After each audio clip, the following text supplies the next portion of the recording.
Hi, Vicky. How are you doing? Good. How are you?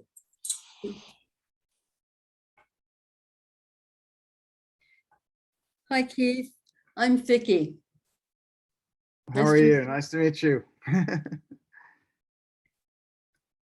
Hey, Tim. Good evening.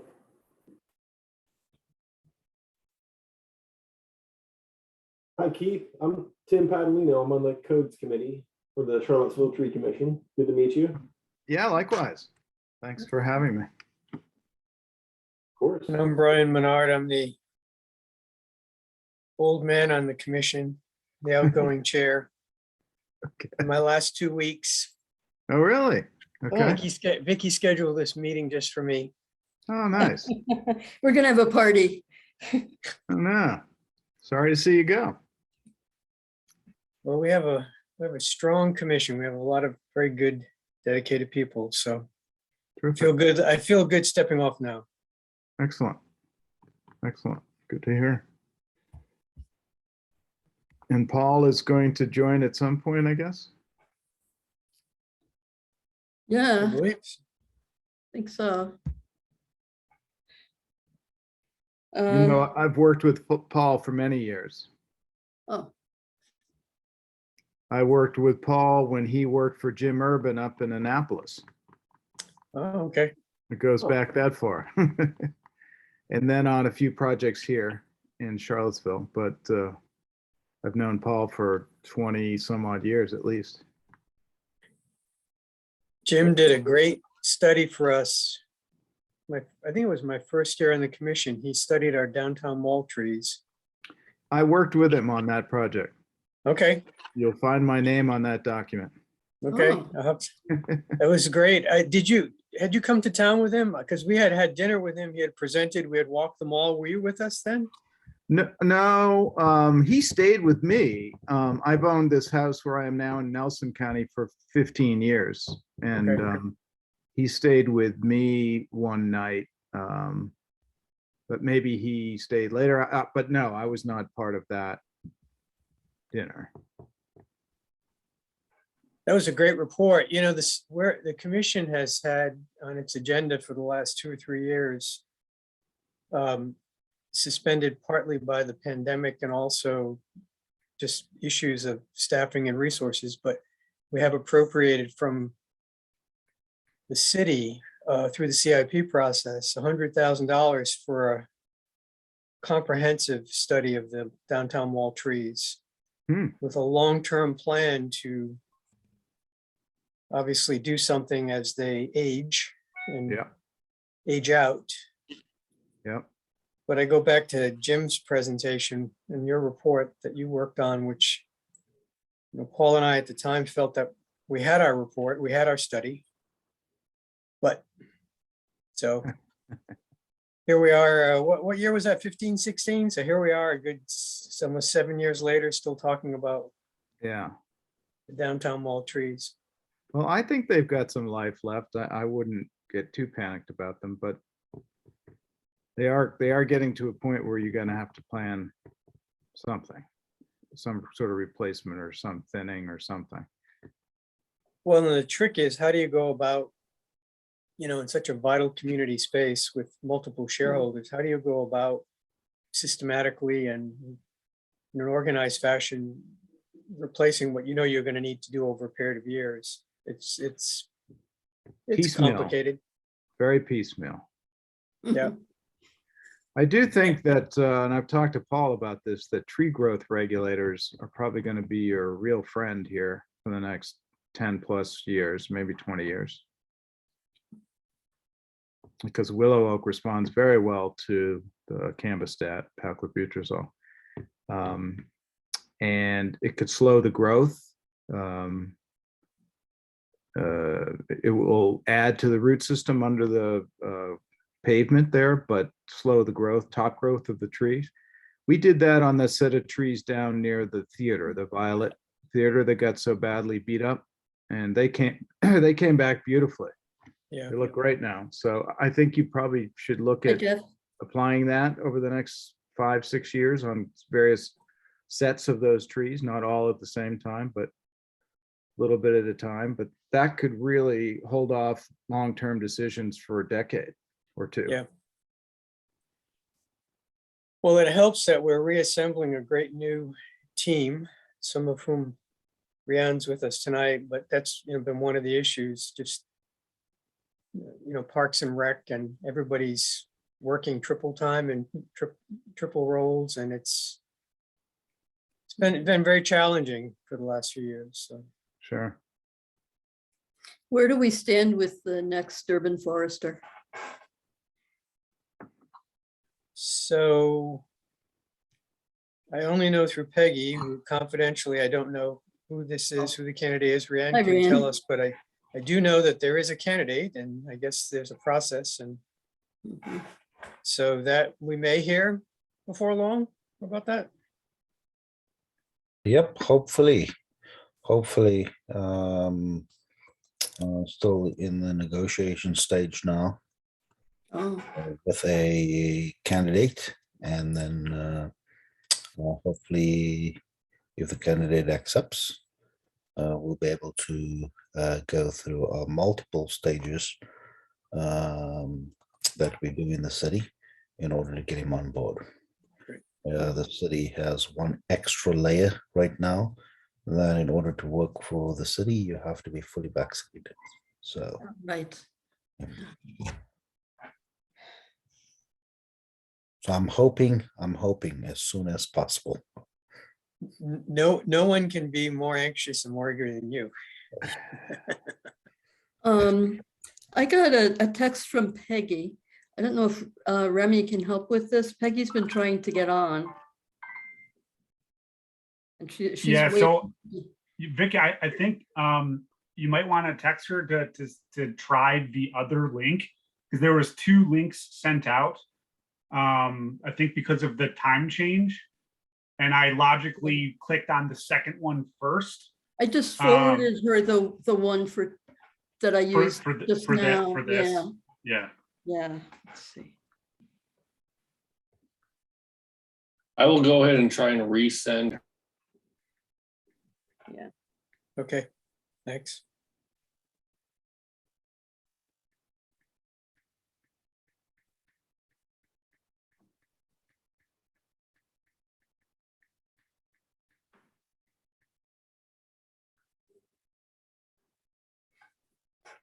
Okay. And then besides Peggy, we're just waiting for Paul. Yeah. Okay. And Peggy wasn't going to participate in the meeting. She just wanted to watch. She also said she'd take notes, so that would be very helpful. Do all of you have access to the slideshow? I know the PDF version was sent out as well. Keith, I shared it with you, I think maybe last week. Do you have that? Okay. Yeah, was that the codes and practices subcommittee .pdf? Yeah. It was. And Brian, I don't think you're on it, so I'm gonna shoot you a quick invite so you can open that up as well. I think I got it from Vicky. Didn't I get Yeah. that? You got it in PDF form, but if you want the actual Got it. Okay. in Google format, Oh, okay. okay. I slides. thought I sent that too, but maybe not. Okay. Rianne, if you want that too, I can send that to you as well. Yeah, thanks Yes, for sharing please. that. Yeah. Jeff. Yeah, sorry. I was just gonna say thanks, Jeff, for sharing that. I think at some point soon we should be in position to kind of transfer that out of the Google Slides, which was helpful to like interactively work on it and use it in like work sessions or committee meetings. But at some point we're going to have a deliverable to share with city staff, but also Yeah, for sure. Together in the steering committee. So it's great. It's great to share it. We can keep working in that format for the near future, but soon we'll have to migrate it into a different format and maybe a Word document, or maybe keep it in the slides, but then export it to PDF or something. But Yep. Okay. Well, Yeah, we get started? Yeah. Sorry, Vicky. No, suggesting, could Tim, can you give us an update of where the city stands on the code review at this point? Yeah, sure, Vicky. So I've tried to get clear on that on a couple different fronts. I've reached out directly to Jenny Koch, who's been the project manager for Roadside Hartwell, and haven't heard back after a couple messages. Also haven't gotten a response from NDS staff on that question, just to make sure that, you know, listservs haven't changed or email contacts haven't been dropped, or I just want to make sure I'm not missing anything about the steering committee. Looking at, I'm not sure where I most recently read this, but it sounds to me like the process is a little bit different than what the steering committee was doing for the housing plan and then the comprehensive plan. It sounds like maybe there's going to be some initial effort at the staff and the consultant level. And then after that initial work and progress is made, then go into a public engagement process. It wasn't clear where the steering committee fits into that, but I'm maybe incorrectly, but I'm connecting the dots to think that maybe the consultants are working on draft before more interactive process. I think you and I may have read that on Seaville Tomorrow. Yes, And what I glimpsed was that we probably it's going to be the engagement of the public starting about April. right. So it seems to me we want to be involved before then. Yeah, I don't know if we'll have the opportunity in terms of steering committee or other engagement. But I agree with you, Vicky, that if we can provide materials to NDS staff and to the point person on RHI, however that's preferred to happen, I think earlier is better, especially if they are going through these issues and drafting recommended changes. Right. Because, well, not to skip ahead, but the question that we've wrestled with in recent months is, what format do we give our feedback and what approach do we take? You know, the one extreme would be to actually go through the zoning ordinance and the code and the standards and design manual or whatever makes sense and list precisely the recommended changes, like verbatim. And then the opposite approach would be something more conceptual. Like, here are the objectives or goals or concepts that we want to see addressed, and maybe give some examples, but not actually work to do the recommended revisions. And we even talked about a third approach, which was something along the lines of repeal and replace, using a best practice template or other locality that has really great tree and landscape ordinances. So we've always kind of wondered what's the best way to engage this process, and have kind of waited to hear more about the Seaville Plans Together code audit to have that inform our strategy and our tactics. But now it sounds like that's sort of a little bit underway, and we better decide what we want to do or how we want to do it. Yeah, I think we want to do something general. I don't think we want to do, because we don't even know how extensive the rewrite is going to be. Are they just planning to leave it as it is and just change the zoning categories and try to make it to see where they can make things more dense, or is this going to be completely new? My understanding from what I've read is that it's the latter, Yeah, and that it is that once in a 15, 20-year opportunity to rewrite it from top to bottom. right. Now, I would say that of the options, you know, the broader conceptual one, I think works better for something like the comp plan. But this looks like, and I'm speaking as an attorney, not the commission's attorney, but this is an exercise in code writing. So specificity, you know, I mean, we want to get that language before them, because if we just do something conceptual, we don't really have any control over the language, and then it gets into the process and we don't really have anything sort of specific. And that doesn't mean that every single line of the code, we have to have something specific to say, but I think where we do comment, it should be more than just a comment. It should be an actual recommendation for language. What do y'all think about actually using that Forest Service checklist? Actually going through all of the questions, maybe breaking them out between subcommittee members and actually, taking the time to go through the code. And that, we have the slide sheet, or the slideshow, we have the Google spreadsheet that Paul and Tim and myself put together. But I think maybe that document kind of really would present kind of a put together kind of overall kind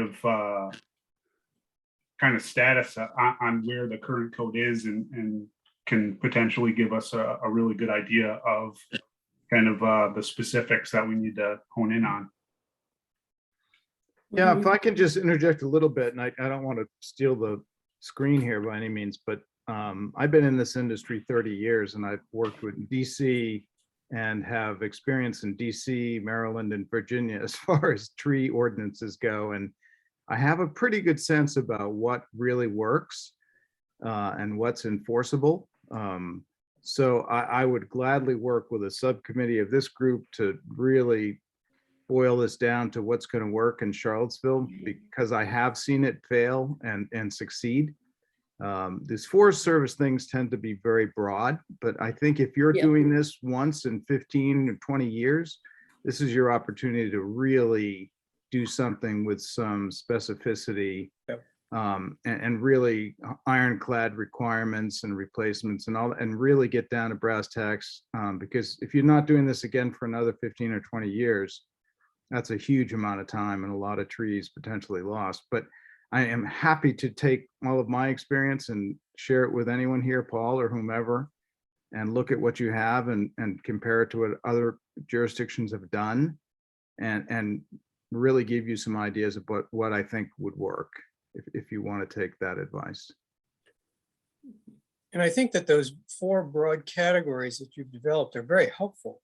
I'm not suggesting to abandon sort of the conceptual sort of overview, but them nesting within those to sort of build on what Keith said, very specific items that fall within those 4 categories. You Mhm. can track them. You can have a document that just tracks the proposed changes with actual language for all the relevant code sections of the code.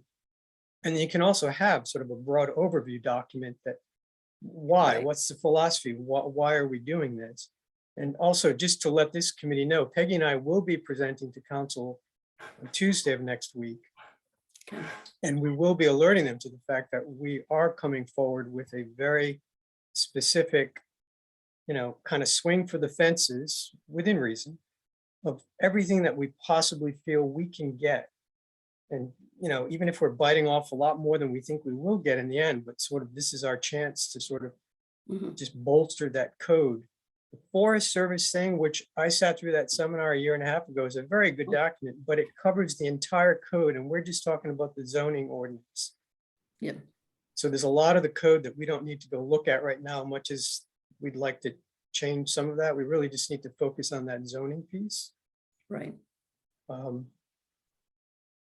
I think yes and no, because I think there's some of the critical inspections and enforcement that happens outside of zoning per se. Like, it sounds like the city engineer was emphasizing how important the ENS ordinance and ENS inspections and enforcement is. Like, that's going to be critical for making sure that even if we have a super code, that's really where some of the site development review and enforcement happens. So I don't disagree with you, Brian, at all. Just to say that, we do want to look at the zoning ordinance maybe as the primary thing, but we could extend our recommendations to standards and design manual or other related sections of the city code if it's an obvious nexus with zoning and with land use and with trees and environment. I know there's been, no. Go ahead. Well, I was also thinking, in reflecting on, do we go with concept and like ideas, or do we go with recommendations and specific code sections? It's maybe a false dichotomy. I did a poor job kind of framing that, because I think what we had shared previously was, number one, just a draft. It was incomplete, obviously, but the goal with that was to provide some organizing principles that kind of Right. give like a punch and a persuasion to the actual recommendations and give them clarity and organization. So I think we should maybe work along those lines, but yes, definitely get more specific. And the good news is Paul and others have done a lot of that specific work in years past to recreate the wheel, but we can start to populate those concepts with the actual recommendations. Right. But I'm thinking there might be like an incremental input to this. Like maybe we need to Yes. come up with something kind of quick and broad and visionary to give to staff and consultants in the really near future, Right. and then take that and build into it all of the specific recommendations and be ready to share that in full detail, you know, in the spring, for example. I really like the memo that Brian wrote to the city council listing what you'd like to see in the zoning code. I think that's a great start.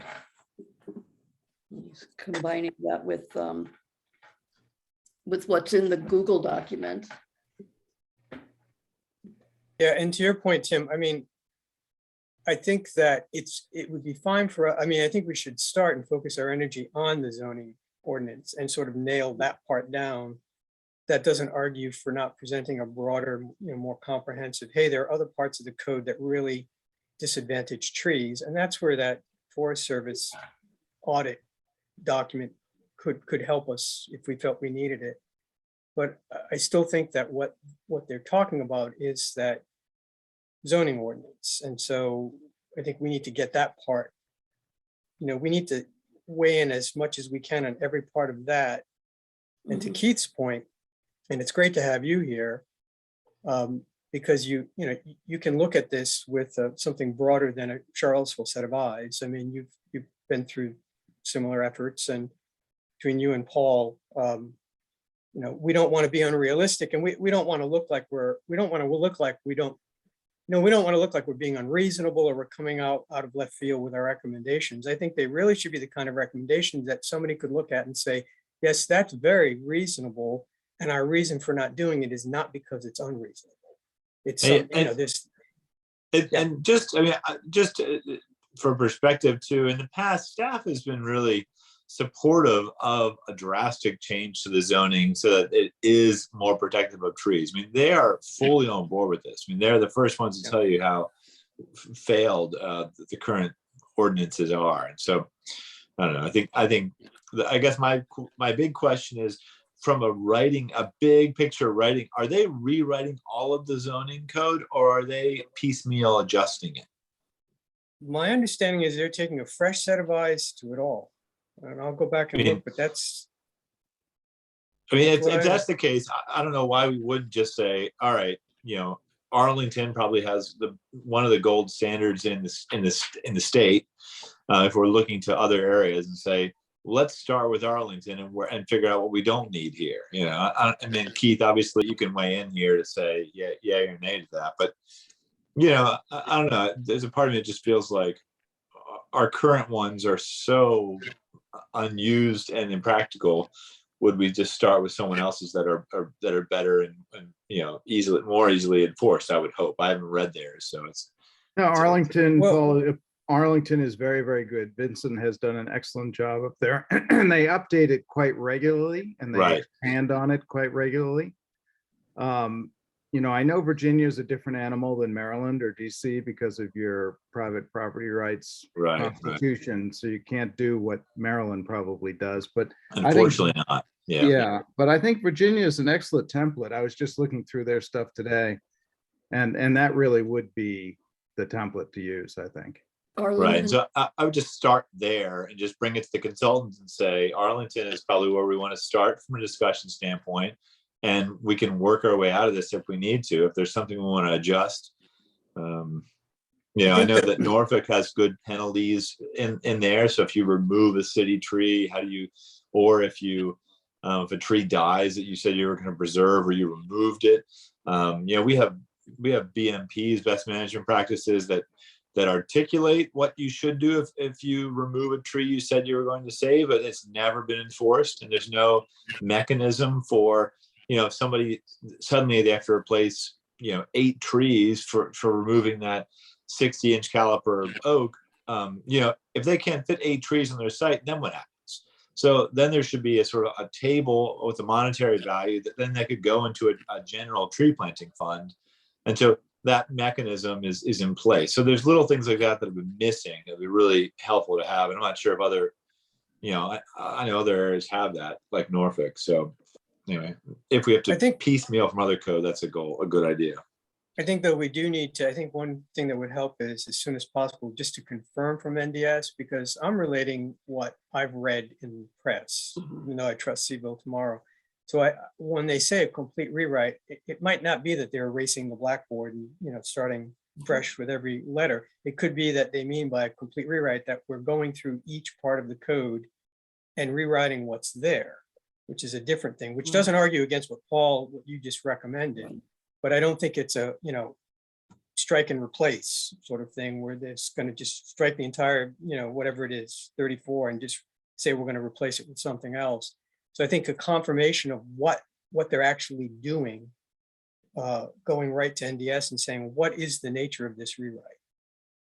Yeah, and there's another area that's not in the tree specific, but has to do with riparian areas. And I know that there was a developer that built within the 100-foot riparian buffer, and that process was so vague without any real teeth to it that they were able to, really get away with doing nothing. It was quite a problem from a code standpoint. So that's another area I know that needs more specificity. That it is related to trees and riparian areas, but not specifically to street trees and such. But anyway, as we sort of come up with these areas, we should bring them up. And I don't know if we want to meet with the consultants to talk about this, or is this like we do this in a silo and we just hand it off to them? You know what that process is? Well, I touched on it a little bit earlier. It's a little bit opaque as far as what's happening and how it's starting, but for the most part, we've been able to provide feedback to the whole Seville plans together process. Previously it was housing plan and comp plan. We've been kind of brought in as the steering committee members up front at the kickoff.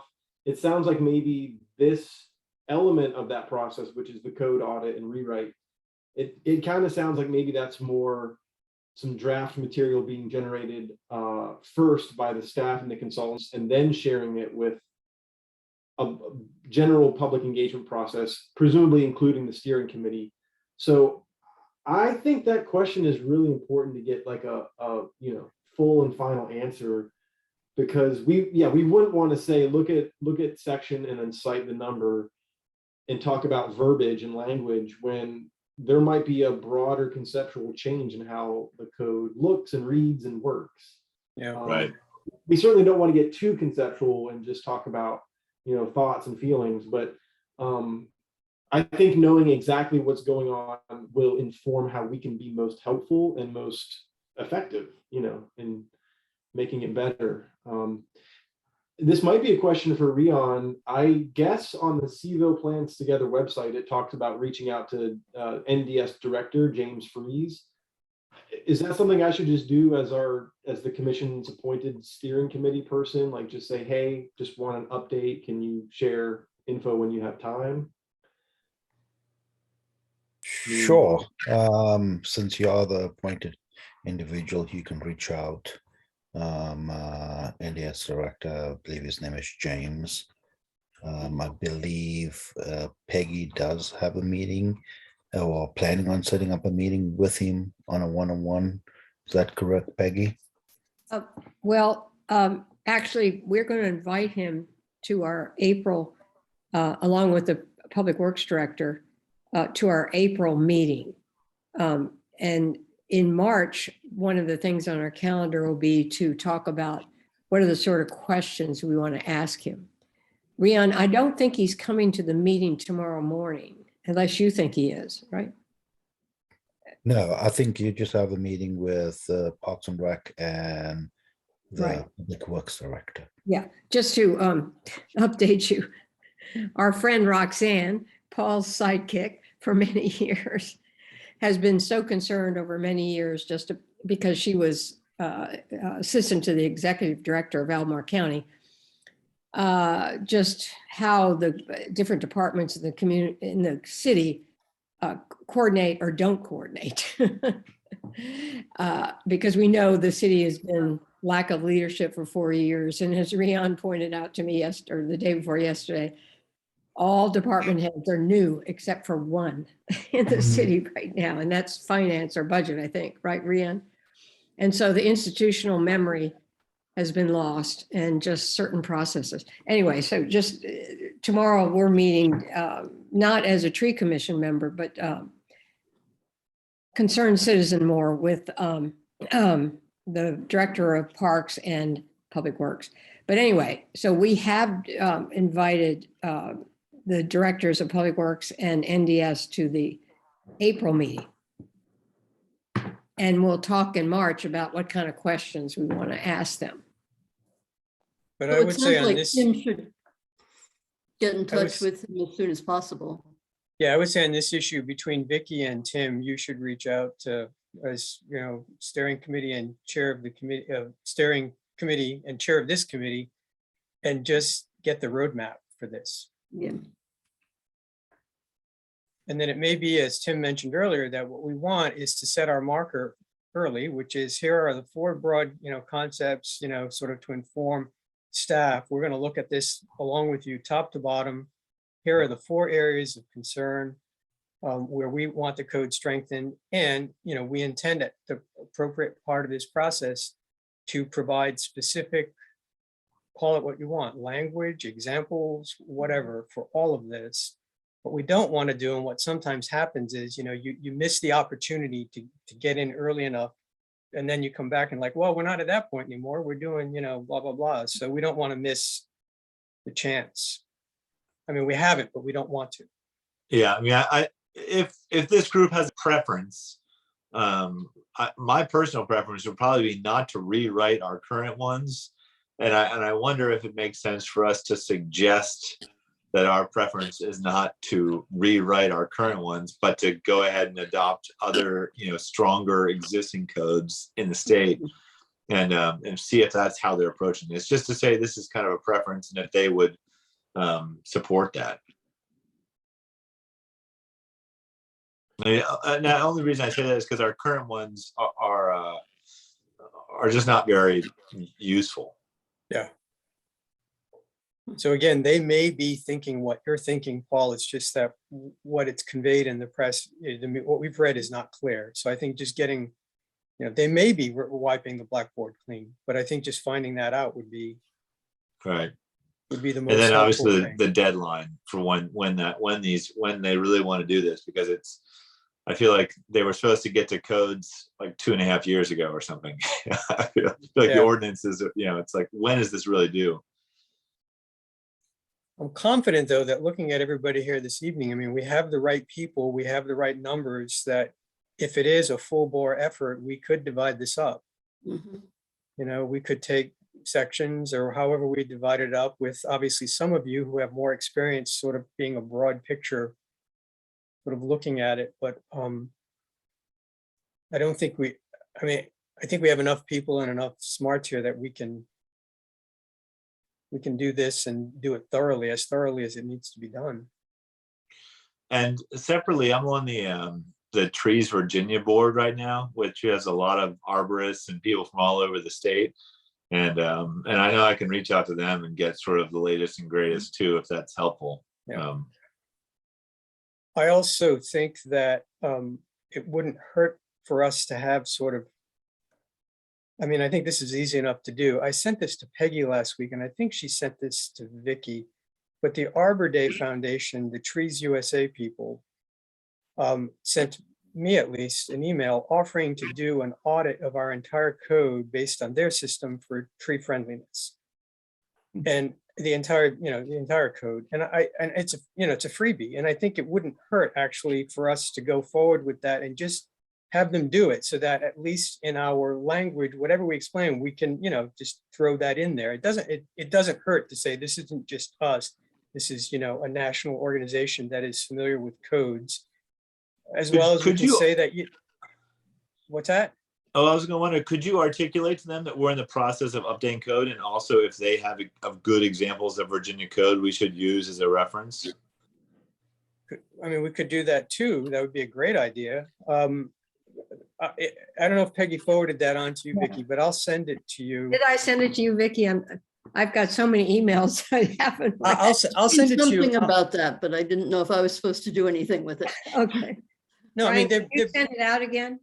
yeah, I definitely will. And they're basically offering to do, I mean, basically they're the umbrella of organization for trees in this country. And so if we had behind us some group that said, you know, your code sucks. Yes. Well, and I think we know that. And I think. Well, no, staff no, knows but that too. and then, no, but I'm saying it wouldn't hurt. And then to your point, yes, if they have recommendations for where we should be looking, that would be great too. Yeah, I guess I just wouldn't want to waste anyone's time. So if we know that, you know, what our path forward is, we could, if we know we can just replace ours, you know, if we know that first, then we could just tell them, hey, we want to replace ours. We're thinking of this. Do you want to review Arlington's and see how that is? You know, if we're going to adopt that one, as opposed to having them waste time looking at ours, if we're not going to, you know, if we're going to do, not going to do a line by line replacement. I don't know, just trying to make sure that we know what we want them to do, so we're not wasting anyone's time. I think they probably have a matrix. I suspect it's sort of similar to the US Forest Service effort. I think they have a matrix and they probably just plug in our code and keyword search. And I don't know if somebody actually sits there and spends 3 days going through our code, but we could ask them. I mean, once we know what the city is proposing to do, then I think, Paul, that's a good point. We could say, you know, this is what we're facing. What kind of audit would you do for us at that point? Right. I had no idea they did that sort of thing. Never heard of that. I wouldn't call them one of the principal advocates of trees, other than tree planting is their big thing. But I wouldn't get overly optimistic about, you know, the creativity that they're going to unlock or some big insight that they're going to Yeah, find. This I don't- is I don't- perfect I don't- solution. I don't expect them to do I don't expect them to do our work for us. I wouldn't Yeah. rely on what they're doing. But what I'm saying is that it never hurts when you do something to have the stamp of another organization. Sure, absolutely. especially- For that reason Especially alone, I not a would say it. non-Charlottesville, like Take it with a we're the grain tree of salt, commission. right, Obviously, Keith? everybody's Yeah. like, I think endorsements are good. I just wouldn't Yeah. hold that one up as the biggest one in the country. But anyway, Yeah, Arlington would be a better start. Yeah. yep, I would say Yeah. so. But let me ask what we're talking about sending them. Is it just the tree ordinance? Is it the entire zoning code? Is it pulling out the parts of the zoning code that talk about trees? Yeah, it would be that last one, I think. And Yeah. I think I've emailed that little section to you of just like Yes. the current one. But again, I would wait to send them anything until we really are clear what our direction is from this code rewrite process. Okay. Paul, Well, remember you did I think I have a document. I think you went through the whole zoning court at one point and gave us a document, every part of the zoning court had anything to do with trees. Do you Yeah, remember? and I resent that Yeah, to we this got that. group and to Okay. Keith about a few weeks ago. So yeah. if you got to check your email if you haven't looked at it. Yeah, But I mean, it might not be in yours, Peggy, but it's in everyone else in this yeah, group. but I just remember that, yeah, you had done that. I think Yeah, we've got that in Microsoft Teams, right? I just sent that over email over in Gmail I responded to something Keith sent. I'm sure the title of the message was not at all related to code, so it's probably lost. But look for maybe attachments from me. It's You can attachment search. K. Yeah, attachment K. I just Okay. wondered, it seems like it was Yeah, pulled I've got from the that. code in 2010, so I didn't know if there have been amendments Yeah. since then. No, nothing. Nothing. I mean, you practice in the city, so you would know. I wouldn't know, to be honest. But Paul, did that abstract include that crazy parking lot loophole where? No, landscape- that's in the definitions, not in that section. It's in the overall code, and it's it's in the definitions at the very end of the code that defines parking as something else. And that's something we learned when we met with NDS staff, and we asked them all those questions that I had in that Excel sheet, and they were like, "Yeah, it's a problem," you know. So that Yeah. was. Yeah, that's a good catch. I was reading through that K this evening and I saw the streetscape trees was included in the definition that you had abstracted. And I thought, well, maybe that's that's the weird definition, but it sounds like it's not. It sounds like it's in a different glossary. And that's, Well, I that's, looked it up. No, go yeah, ahead. yeah, we could look it up and we will Yeah. have to. But that's the thing is if we look at just an abstract of landscape or tree related sections and codes, or even just like site plan, I mean, there's so many more Categories. Yeah. aspects to this that we're going to need to improve lots of different areas of the city code more than just the zoning ordinance. So I don't know what the scope of Seville Plans Together is defined as, but we might be able to, you know, draw attention to other areas that would need to be amended if we really want to see the outcomes that are identified in the comp plan. Because we know there's a gap between the aspirations and the outcomes. And it's going to be the code and the enforcement of the code that gets the city moving in the right direction. Yeah. I know there's been a lot of focus on like setbacks and soil volumes and kind of the technical or engineering and design dimensions, but we've also talked about like the need or the opportunity to have better like site plan application requirements. I mean, that's always been the commission a couple of years ago, when we were actually able to look at site plans and try to, you know, in our minds, layer the 3 different sheets together and figure out where the utilities are and where the limits of disturbance are going to be and those kinds of things.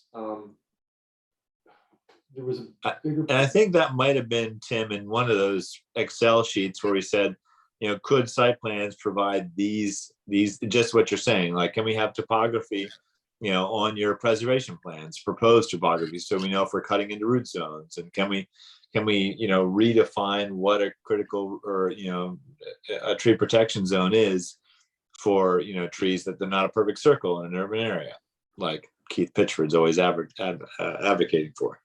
So I think to add to your list, Peggy and or Tim, not only is it the approach, the schedule, but the approach they're taking, whether it's complete rewrite, et cetera. Also to confirm, because everything that I've read is this is the zoning ordinance. It is that section of the code only, which is not to say we can't advocate for other code changes, but I don't think that's part of this exercise. And to confirm that, I think would focus us on the immediate task at hand, which is the zoning ordinance. Also, I would recommend that USFS thing, if not for going through the entire exercise.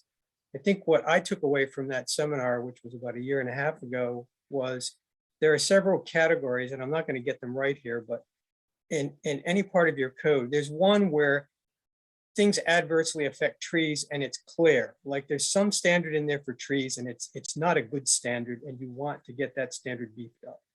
Then there are places where there's something in there that never mentions trees, but it adversely affects trees and you want that part of the code to be revised in some way to make sure that, you know, you can mitigate the damage. I think the minimum setbacks is one thing, right? We probably would still have some trees on Garrett Street Right. if we had that part of the code was different. And the third is where something actually should be. Like there should be some mention of trees here. And so that USFS thing sort of broke it down by these 3 categories and said, when you look at your code, you should be looking at it in those 3 ways, not just let's pull out everything that talks about trees and make sure it's as strong as it can about trees. I mean, that's the obvious, but then there's what's not there that should be there. And I know I see Keith sort of nodding because I'm sure this is exactly sort of the exercise you've been through multiple times, right? It's not just let's pull out the mention of trees. It's always the 11th hour in some development plan where the tree impact that kills the tree is revealed. So yes, you have to ask yourself, how are trees going to be damaged in this process? And whether it's the planning or utilities, underground utilities, overhead utilities, driveways, ingress, egress. I mean, all these various things are going to impact trees. And I think you're absolutely right. Identifying where in the code those would be unveiled is very important. Yeah, I was thinking of the other area of the code that might be relevant for our work and hasn't really been discussed too much is like the zoning districts, like the district regulations. So for example, this is a very specific instance, but where a non-residential zoning district abuts a residential zoning district, you know, maybe there's an incentive or a regulation or both that requires landscaping, you know, canopy street trees on the, what would you say, on the setback or the side yard or whatever that adjoins the residential district. And that way you're not getting these large infill redevelopment projects without creating a public benefit, by having some tree lawn or landscaping strip required at the edge of that non-residential zoning district, and improving that residential streetscape for the people who already live there. And I'm thinking about that as a 10th and Page resident who has the city center zoning, you know, from Preston to West Street, all up and down our neighborhood. And, you know, that kind of district regulation, it wouldn't be negotiable. It would just be, you need to put the 10-foot tree lawn in there, and you need to put street trees in there. And then after that non-negotiable design feature, go ahead and dense infill, go for it, you know? Mm. But I Right. just think there's other areas that it's not just talking about caliber or soil volume or setback. Right. It's coming at this from every possible angle to get the Yeah. best outcome. Here, here. Yeah, I think Yeah. that's a great point. I think utilities falls into that camp as well, Yeah. with just, you know, being much more clear about, you know, what is allowable from a, you know, 10-foot, but, you know, offset, or, you know, right now there's kind of a, you know, a policy and that's like no trees whatsoever anywhere near a utility, underground utility. And, you know, a lot of places kind of have a policy of, you know, you can put, you know, smaller, you know, dogwoods and stuff over underground utilities. It's just a sacrificial tree when we got to get to that pipe, you know, and that's not a major cost for them to knock down a smaller tree, but it's better than no tree, which is kind of the policy in places now. So, little things like that would be useful to include somehow. Yeah, and I will say in terms of utilities, directional boring became much Right. more widely used in the last 5+ years in DC, and that has changed the game drastically. I mean, it has Yeah. saved so many trees. And these developers would usually say, no, we can't, we have to trench it. And then they'd find out that in fact they can directional board for not a lot more, and it saves the tree and everyone's happy. But you got to put things like that in, because abandoning utilities and using old utilities and new meters and all that stuff is what kills big trees in these infill development sites. Right. Keith, what do you mean by Utilities- directional that? boring? I'm sorry? What do you mean by directional boring? Well, they just have this machine that shoots the pipe from the road to the house without digging. a Oh, trench. okay, you mean underneath the tree? It's sort Yeah, of. it goes under the root system, yeah. Gotcha, So you do gotcha. it for all sorts of utilities. Mhm. They do it under roadways, you know, instead of digging up the whole road, they'll Yeah, just do a gotcha. directional bore under it. You know, it's yeah. That's great. It's been very, very useful up in DC. It's amazing how it transformed the whole tree save planning up there. And it's everywhere now. These guys can't complain that they don't know how to do it because it's everywhere. Right. It's just an Not easy ex- rental. You just get the machine and bring it out. Yeah, Yeah. gotcha.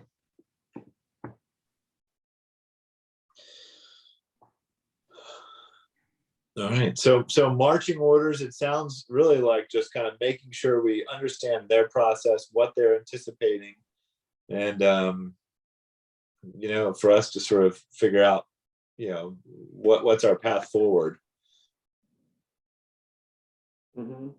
Yeah, because that needs to really guide how much we do and how quickly, in addition to how we kind of format or structure things. But yeah, and that's critical path. You know, in everybody's defense, like Roadside Hartwell and NDS staff have often been very responsive and very helpful. So this recent exception is kind of surprising that we haven't heard any guidance on what's happening or when or how. But I'll just take the direction on the Seville Plans Together website that says for information, contact Yep. James Freeze, NDS director. So That's the next best step, I suppose, and I can copy. They've got to be running out of money at some point. And my experience of these steering committees, because I've been on several since I've been on the tree commission for road projects, is, once you get to this phase, whether it's, development of plans or, in this case, writing the code, the steering committee generally drops out. Hmm. And it becomes more of a staff and public engagement process. So I wouldn't be surprised, Tim, if that's kind of what's happened here, because that's happened to me in 3 road projects.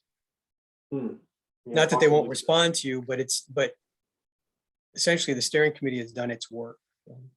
Yeah. So don't take it Well- personally if they haven't told you. Oh, yeah, I don't take it personally. And hey, working in local government, you got to have grace for responsiveness. But Yeah. But yeah, it's we do need that information. So I'll reach out, and Vicky, I'll copy you as codes committee chair, so you're informed in the loop, and just share any and all updates. Yeah. I think this is some of the best work that the commission can possibly be doing right now. I mean, all of our work is important, but this lays the groundwork. All of our frustrations, Peggy, myself, Paul, Roxanne, I mean, all of us in the commission, but those of us who've been chairs and vice chairs, every time we pull our hair out about something, it all goes back to the fact that we just don't have the tools, or we don't have enough tools. Mhm. And this is really a place where we can give ourselves some tools for a long time to come.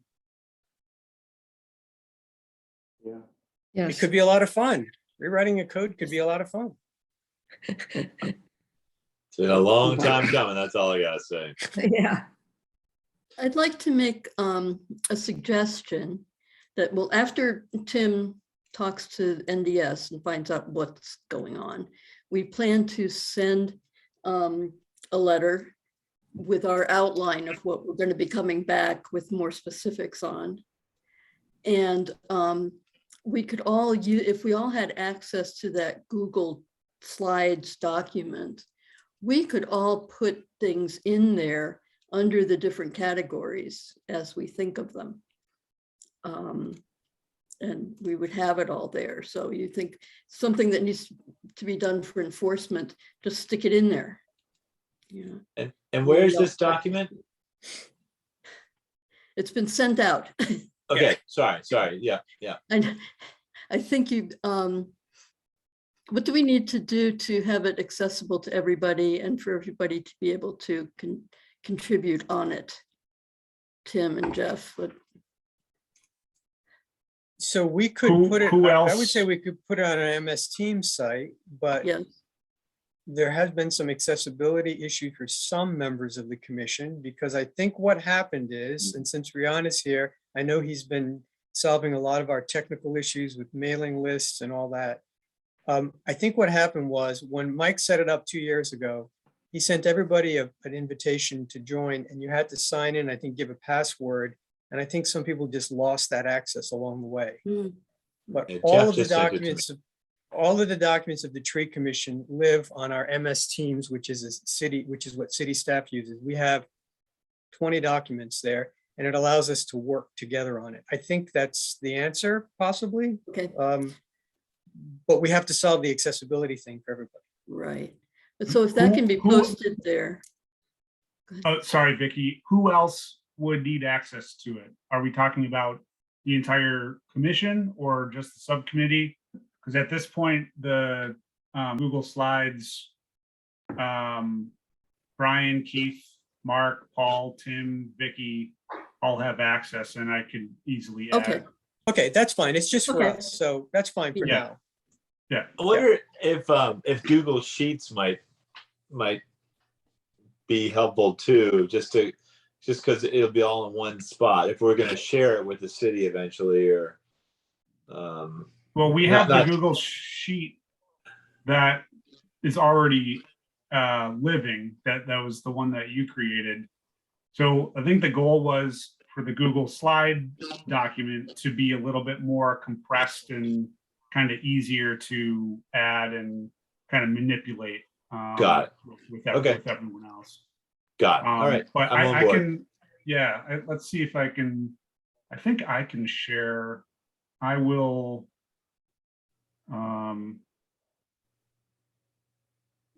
Yeah, I'll add the people on the slides that aren't on the Google Sheet because it looks like there might be a few here.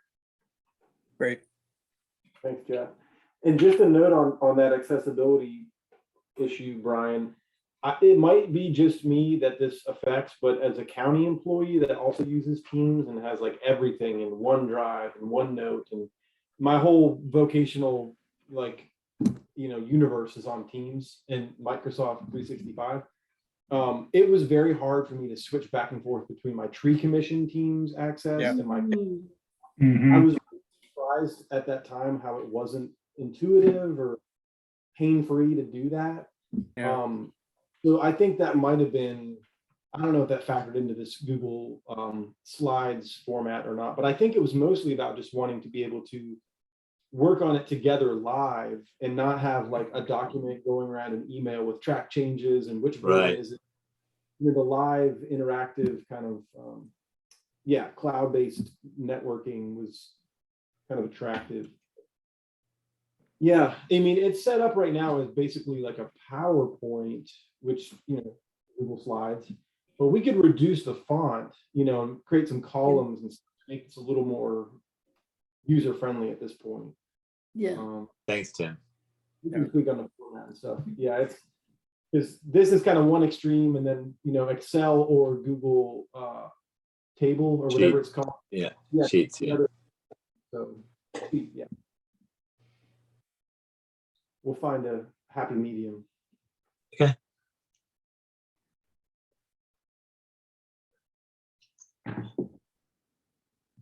Cool, nice to see everyone again, Yeah. and to see some new faces. nice to meet you, Paul. I've never met you. Nice to meet you, Vicky. Yeah, excited to work with you. It's great.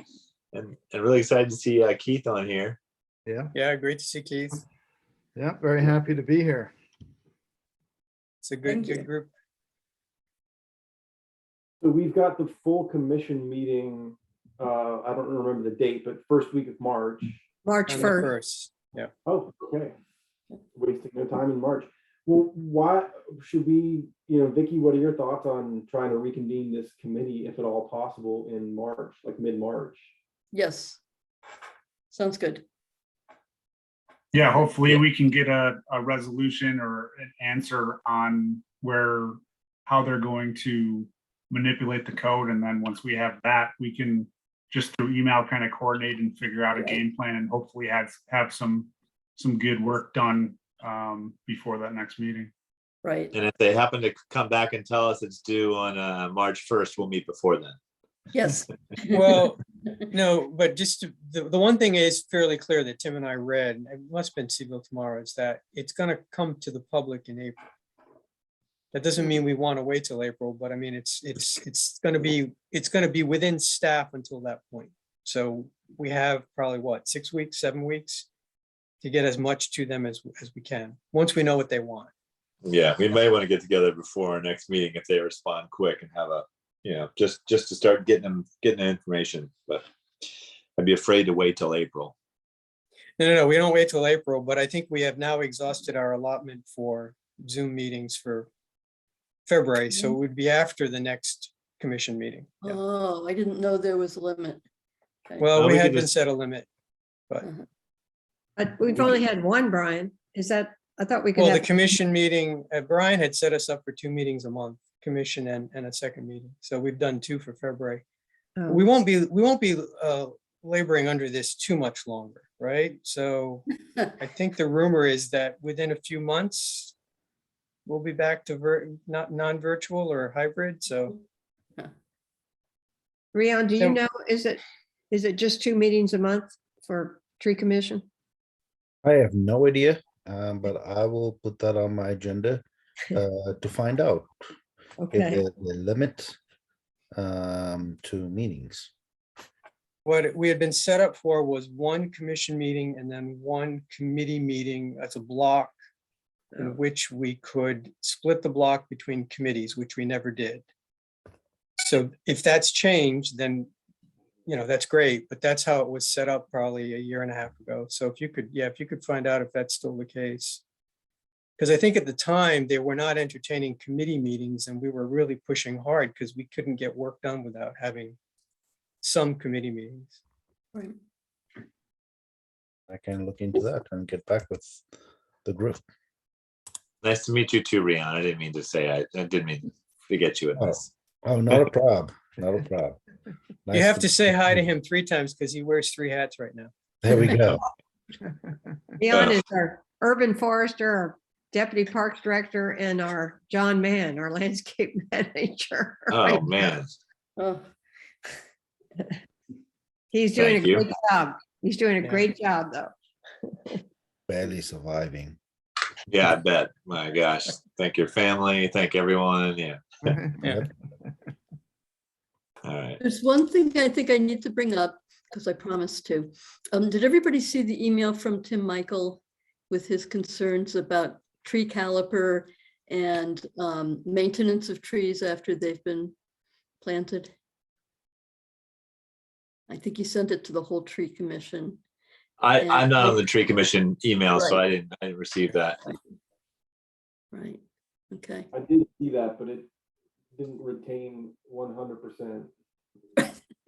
Yeah, Right, I mean, yeah. I think his concerns would be well addressed in any sort of work that we do. They were Yes, pretty, I think they're already on our yeah. radar, right? Yeah. And I don't know if he decided to actually attend this meeting and wanted to have any input. He's out there somewhere. Well, I have a very strong pet peeve about caliper. Because it gets very confused in the general populace. Caliper is only used for nursery industry. We use caliper to determine the root ball size of a tree that's getting moved. That's the only time you use it.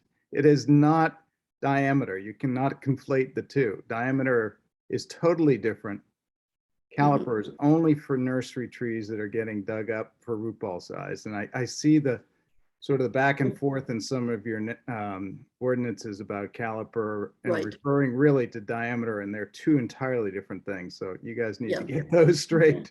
So by diameter, do you mean DBH? Yes. Yes. So an That's where you measure the existing- diameter, right? Okay. Existing tree is measured at breast height, 4.5 feet. Okay. That's DBH. Caliper is only for nursery use.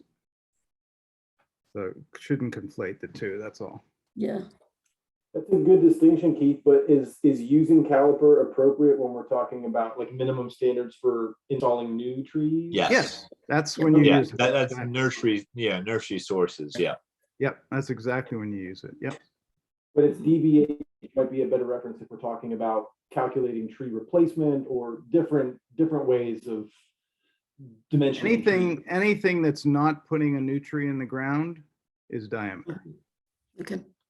Cool. Yeah, the Arlington website, I'll send a link in the chat. I'm looking at the tree replacement guidelines right now, and it's got a really nice, handy, easy to look at Great. kind of chart and formula for how they do their thing. Cool. Vicky, you were actually tending to business a moment ago. I think that was a call maybe to our staff. Are there any questions to communications? Is there anybody who's joined this meeting from the public that has a public question? Can anybody see that? I don't see any attendees. Okay. Thanks. Thank you, Vicky, for responding to Tim, because he has reached out to us on a number of occasions. He's a very passionate about trees, and so it's always good when we have, and I know Rian's deals with a lot of residents and citizens, but it's very good when they reach out to us that we respond, even if we don't have an answer for them right away. So, Yeah. because he really is a tree person. So. Uh-huh, yeah. He's actually a landscape architect, although he's a realtor. Uh-huh. Yeah. saw that. Okay, All right. All right, gang. okay. Thank Very you nice all. to meet you all. See you Look next Thanks all. time. Have a good evening. Okay, bye-bye. Take Bye-bye. care. Bye, care. gang. Yeah. Bye.